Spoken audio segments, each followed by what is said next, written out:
and some of his fellow Democrats over new sanctions on Iran. A majority of the Democratic-controlled Senate wants them. The president, who hopes to continue talking with Iran about its nuclear program, does not and has threatened a veto.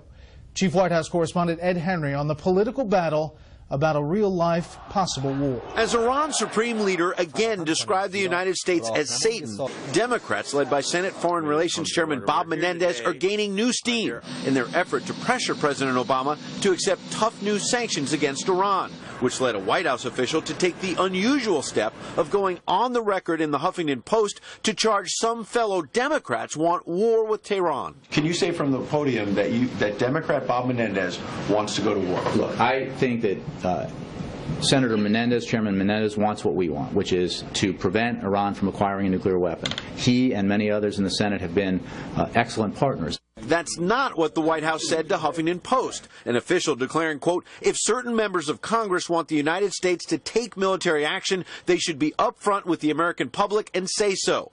The administration is on defense because there are now 59 senators, including 16 Democrats, who have defied the president to support a bill to ready new sanctions if diplomatic talks fail. While the president believes the bill could blow up the talks, Menendez insisted again today he wants diplomacy to succeed, but the U.S. needs a plan B. Writing in the Washington Post, quote, the American public doesn't trust the Iranian regime, neither do I. Let us concentrate our efforts on achieving shared goals, a diplomatic resolution to Iran's pursuit of nuclear weapons, coupled with a diplomatic insurance policy should negotiations fail.